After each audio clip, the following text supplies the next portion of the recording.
राम राम। आपने कभी ना कभी बचपन में खट्टी मीठी गोलियां खाई होंगी। खट्टी मीठी गोलियों से उपाय भी किया जाता है, क्या आप जानते हैं? नींबू पीले रंग के, इनसे भी उपाय किया जाता है। और पापड़ी चाट, दही भल्ला चाट, इससे भी उपाय किया जाता है। किस ग्रह का उपाय किया जाता है, क्यों किया जाता है, ये सारी जानकारी मैं आपको दूंगा। लेकिन इससे पहले अगर आप इस चैनल पर नए हैं तो इसे सब्सक्राइब कर लें। देखिए, खट्टी मीठी जो गोलियां हैं ये केतु की है। इनका उपाय क्यों करना है पहले ये समझिए। अगर आपको लगता है आपको उचित मान सम्मान नहीं मिलता, आपके उच्च अधिकारी या आपका जो बॉस है आपके साथ सही व्यवहार नहीं करता, आपकी उन्नति नहीं हो पा रही है ना, इसके अलावा आपको सरकारी काम करवाने में कोई ना कोई अड़चन पेश आती है, तो भी ये उपाय कर सकते हैं। इसके अलावा आप अपना नाम या अपना ब्रांड बड़ा करना चाहते हैं तो भी उपाय कर सकते हैं। पहले ये समझना है कि ये उपाय हमने करना कहाँ पे है। सबसे उचित जगह इस उपाय को करने की पता कौन सी है? सरकारी स्कूल, प्राइमरी स्कूल, सरकारी प्राइमरी स्कूल, वहां पर मतलब आप एक सेवा भाव से जाइएगा। अब सरकारी स्कूल ही मैंने क्यों चुना, प्राइमरी ही क्यों चुना, ये समझ लें। इसमें जो मुख्य किरदार है ना वो लड़के हैं, प्राइमरी स्कूल के लड़के। लड़कियों को भी देना पड़ता है, उसमें कोई नुकसान नहीं है, लेकिन मुख्यतः लड़कों को देना होता है खट्टी मीठी गोलियां, है ना। तो यहां पर हम एक बात समझे, सरकारी स्कूल जो है ये सरकार के साथ संबंधित है। और दूसरी बात, वहां पर ज्ञान दिया जा रहा है, बच्चों को पढ़ाया जा रहा है। और जो पढ़ रहे हैं वो बच्चे हैं, बच्चे केतु का रूप होते हैं। लाल किताब में एक सिद्धांत है, लगन में जब केतु होता है तो सूर्य उच्च का परिणाम देता है। ये तो जिसकी कुंडली में ये योग होगा उसको ही मिलेगा, है ना। अब जिसकी कुंडली में ये योग नहीं है वो क्या करें, तो फिर आर्टिफिशियल योग तैयार करवाए जाते हैं उपायों के द्वारा। अब यहां पर हमने क्या किया, सरकारी स्कूल के जो बच्चे हैं वो सूर्य और केतु के अधीन आ गए। तो जब हम बच्चों को खट्टी मीठी गोलियां देते हैं ना, तो बच्चे उससे प्रसन्न होते हैं, है ना। अब जो समय हमने चुनना है वो सुबह का चुनना है, क्योंकि सुबह का समय कहीं ना कहीं सूर्य और बृहस्पति के साथ जुड़ता है, तो समय का बड़ा महत्व है, ये ध्यान रखें। तो जब हम बच्चों को, सरकारी स्कूल के बच्चों को खट्टी मीठी गोलियां देते हैं ना, तो बच्चे हर्षित होते हैं, खुश होते हैं, आपका केतु बढ़ता है ना, इंसान की शोहरत बढ़ती है उस। और सूर्य, सूर्य क्या है? आपकी इज्जत है, आपका नाम है। सूर्य एक है लेकिन पूरी धरती को प्रकाशित करते हैं। वो अलग बात है, कहीं दिन हो जाता है कहीं रात, लेकिन सूर्य का प्रकाश हर जगह जाता है और सूर्य को हर कोई जानता है। ऐसा नहीं है कि सूर्य के बारे में किसी को जानकारी ना हो, ये आकाश में क्या चमक रहा है। तो मान सम्मान और किसी के केंद्र बिंदु में आ जाना, यानी कि ध्यान में आ जाना, यह सूर्य की शक्ति है। तो इसी तरह से जब आपने मान सम्मान की प्राप्ति करनी है, लोगों लोगों के ध्यान में अपने आप को लाना है, तो हम सरकारी स्कूल के बच्चों को यह चीज देते हैं। सरकार से लाभ लेना है, सरकारी कामों में अड़चन आती है, तो हमने सरकारी बच्चों को जब खुश कर दिया, तो वहां जब जाकर आप अपना कोई भी सरकारी काम करवाएंगे, वहां पर भी आपके साथ सही व्यवहार किया जाएगा।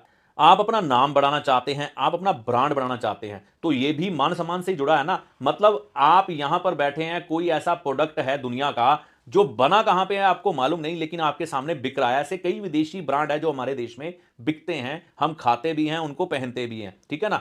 तो यह सूर्य की शक्ति होती है। तो सूर्य की शक्ति कब बढ़ती है? जब उसे केतु का साथ मिलता है। लगन में जब केतु होता है, कहते हैं सूर्य उच्च के परिणाम देता है। उच्च के परिणाम का मतलब क्या है? सूर्य की कारक वस्तुओं का ओज तेज बढ़ जाता है, यानी कि ऐसे व्यक्ति को मान सम्मान की प्राप्ति होती है और जीवन में लोग उसे जानते हैं, पहचानते हैं। अब अगर मान लीजिए आपको सरकारी स्कूल में जाकर ये उपाय करने में दिक्कत आ रही है ना, तो क्या करना है, आपके घर में छोटे बच्चे हैं या आपकी गली मोहल्ले में छोटे बच्चे हैं या किसी पार्क के छोटे बच्चे हैं, उनको सुबह के समय, कहने का यह मतलब है सुबह के समय कम से कम 10 बजे से पहले ही यह उपाय कर दे तो बढ़िया होगा।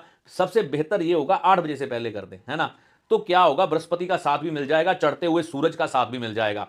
आप छोटे छोटे बच्चों में खटी मीठी चीजें बांट सकते हैं, इससे आपको लाभ मिल जाएगा। मान सम्मान को बढ़ाने के लिए, उच्च अधिकारियों से लाभ लेने के लिए, सरकार से लाभ लेने के लिए और अपने ब्रांड को बड़ा करने के लिए। ये कई लोग टॉफियां अपनी दुकान पे भी रखते हैं, बांटते हैं, लेकिन सबसे उचित तरीका सुबह का ही है। पीले नींबू का उपाय, पीला रंग है बृहस्पति का, नींबू की खटास है केतु की, है ना। तो जब केतु ग्रह दुष्परिणाम दे रहा हो तो उसे अच्छा करने के लिए बृहस्पति भी बहुत मददगार बनता है। तो पीले रंग के नींबू बृहस्पतिवार के दिन सुबह के समय मंदिर में छोड़ने से केतु ग्रह के दुष्परिणाम आपके जीवन से दूर हो जाते हैं। जैसे कि आपकी संतान आपके कहने में ना हो, या आपको शारीरिक तौर पर चलने फिरने में दिक्कत आ रही हो, या रीढ़ की हड्डी में किसी तरह की परेशानी आ रही हो, सुनने में दिक्कत आ रही हो, तो यह उपाय करवाया जाता है। आमतौर पर बृहस्पति की मदद लेके केतु को अच्छा किया जाता है और यह उपाय बृहस्पतिवार को ही करना चाहिए। लाइट चली गई है लेकिन मैं रुकूंगा नहीं, यहां पर यह समझना है पापड़ी चाट यानी कि दही भल्ला चाट का तीसरा उपाय क्यों किया जाता है। देखिए दही भल्ला चाट है ना, जब उसमें इमली की चटनी डाली जाती है तो भी केतु का प्रभाव लिए होती है, और उसमें पापड़ी होती है वो मंगल बुध की होती है ना। दही होता है ये कहीं ना कहीं खटास लिए शुक्र का बन जाता है, केतु का बन जाता है, और कहीं ना कहीं चंद्रमा का भी प्रभाव इसमें हल्का सा होता है, लेकिन पूर्णतः चंद्रमा नहीं कह सकते। बाकी कई चीजें डलती हैं, उनके बारे में नहीं जाऊंगा, लेकिन मुख्यतः खटास लूंगा। अब जो गरीब भिखारी है ना, वो राहु का रूप माने जाते हैं। बिगड़ा हुआ राहु जब आपको खराब परिणाम दे रहा हो, वैसे भी राहु को गरीबों का ग्रह ही माना गया है ना। तो गरीब भिखारियों में उस समय ये चाट का वितरण करवाया जाता है, ताकि आपके राहु ग्रह आपको दुष्परिणाम ना दे। तो केतु के द्वारा हम सूर्य का उपाय भी करते हैं, केतु के द्वारा बृहस्पति का साथ लेकर हम केतु का उपाय भी करते हैं, केतु के द्वारा हम राहु का उपाय भी करते हैं। तो मैं यही आपको बताना चाहता था, खट्टी मीठी गोलियां और पीले नींबू का उपाय, पापड़ी चाट का उपाय, ये जो समस्याएं आपको जीवन में अगर नजर आ रही हो तो उपाय कर सकते हैं। पहले नंबर पर मान सम्मान की प्राप्ति के लिए, सरकारी अड़चने दूर करने के लिए, ब्रांडिंग बढ़ाने के लिए, सरकार से लाभ लेने के लिए ये उपाय आप कर सकते हैं। और दूसरे नंबर पर अगर केतु ग्रह की खराबियां आपको आ रही हैं तो उनको दूर कर सकते हैं। तीसरे नंबर पर राहु ग्रह अगर आपको परेशान कर रहा है तो उसको दूर करने के लिए, वो परेशानियों को दूर करने के लिए आप चाट का उपाय कर सकते हैं। तो इस वीडियो में दी गई जानकारी का लाभ माता रानी की कृपा से आपको होगा। जय माता दी।